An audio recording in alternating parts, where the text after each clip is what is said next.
নমস্কাৰ আপোনালোক সকলোকে মোৰ ইউটিউব চেনেল আসাম এক্সাম কৰ্ণাৰলৈ স্বাগতম জনাইছোঁ। শৰ্মা পৰ্টেলৰ স্পৰ্ট এডমিশ্যনৰ যি ৰাউণ্ড 1ৰ মেৰিট লিষ্ট আছিল আজি 5টা বজাত মুকলি কৰা হ'ব।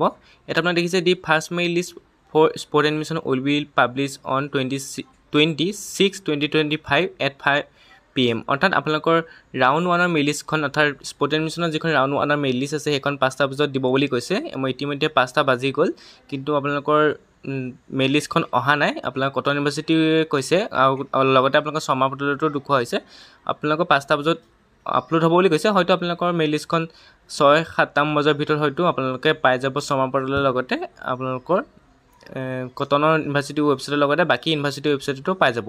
তেনেকৈ ডিব্ৰুগড় ইউনিভাৰ্চিটিয়ে উল্লেখ কৰিছে যে তেওঁলোকৰ যি স্পৰ্ট এডমিশ্যন আছে স্পৰ্ট এডমিশ্যনৰ তেনেকৈ ইয়াত কৈছে যে ভেকেঞ্চিত কেইটামান থাকি গৈছে, সেইকেইটা কি চিট থাকি গৈছে উল্লেখ কৰিছে। 19 তাৰিখলৈকে যিকেইটা ভেকেঞ্চিত থাকি গ'ল সেই ভেকেঞ্চিতকেইটা উল্লেখ কৰিছে। ইয়াত আপোনালোকে ডিব্ৰুগড় ইউনিভাৰ্চিটিৰ ভেকেঞ্চি লিষ্টখন চাব পাৰি। ইয়াত এভেইলেবল চিট কি আছে, anthropology, applied geology, Assamese, chemistry, প্ৰত্যেকটো কেটেগৰীয়ে চিট কেইটা খালী আছে, প্ৰত্যেকটো কেটেগৰীয়ে কেইটা চিট খালী আছে আপোনালোকে চাব পাৰে।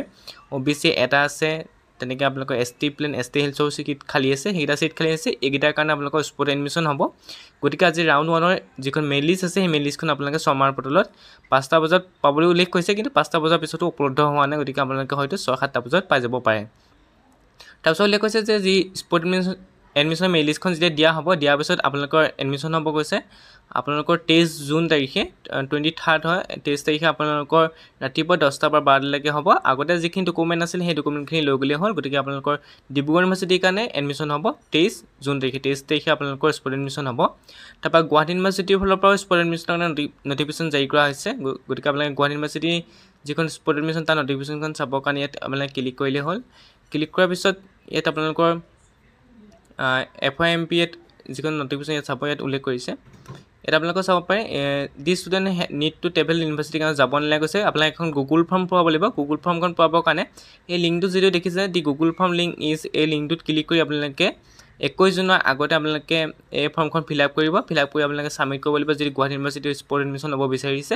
গতিকে আপোনালোকে এখন ছাবমিট কৰিব লাগিব। গতিকে আপোনালোকে তাৰপিছত কৈছে হোৱেৰ the vacancy will be publish from 20 June. অৰ্থাৎ ভেকেঞ্চি লিষ্টখনো তেওঁলোকে আছাম শৰ্মা পৰ্টেলত পাব্লিছ কৰা হ'ব। গতিকে ভেকেঞ্চি ছেকশ্যনত গৈও আপোনালোকে তাত গৈও শৰ্মা পৰ্টেলৰ ভেকেঞ্চি ছেকশ্যনত গৈও আপোনালোকে মেৰিট লিষ্টখন চাব পাৰে বা ভেকেঞ্চি লিষ্টখনো চাব পাৰে। গতিকে ৰাউণ্ড 1ৰ মেৰিট লিষ্ট বা ভেকেঞ্চি লিষ্ট শৰ্মা পৰ্টেলতে উপলব্ধ হ'ব।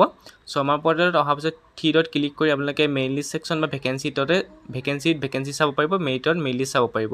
মেৰিট লিষ্টত ক্লিক কৰাৰ পিছতে আপোনালোকে দেখিব স্পৰ্ট ৰাউণ্ড 1, ৰাউণ্ড 2, ৰাউণ্ড 1। গতিকে আপোনালোকে ইয়াত স্পৰ্ট ৰাউণ্ড 1 যিটো দিব, গতিকে ইয়াত ৰাউণ্ড 1 দেখুৱাইছে। স্পৰ্ট ৰাউণ্ড 1ত ইয়াত আপোনালোকে ইউনিভাৰ্চিটি চিলেক্ট কৰি বা কলেজ চিলেক্ট কৰি, প্ৰথম ইউনিভাৰ্চিটি তাৰপৰা কলেজ চিলেক্ট কৰি আপোনালোকে যি ইউনিভাৰ্চিটি হওক সেই ইউনিভাৰ্চিটি স্পৰ্ট এডমিশ্যনৰ প্ৰথমখন মেৰিট লিষ্ট চাব পাৰিব। গতিকে আজি 5টা বজাৰ পিছত দিয়া কথা আছে। গতিকে হয়তো ৰাতি 7টা বা 8টা বজাত আপোনালোকে স্পৰ্ট এডমিশ্যনৰ মেৰিট লিষ্ট পাই যাব।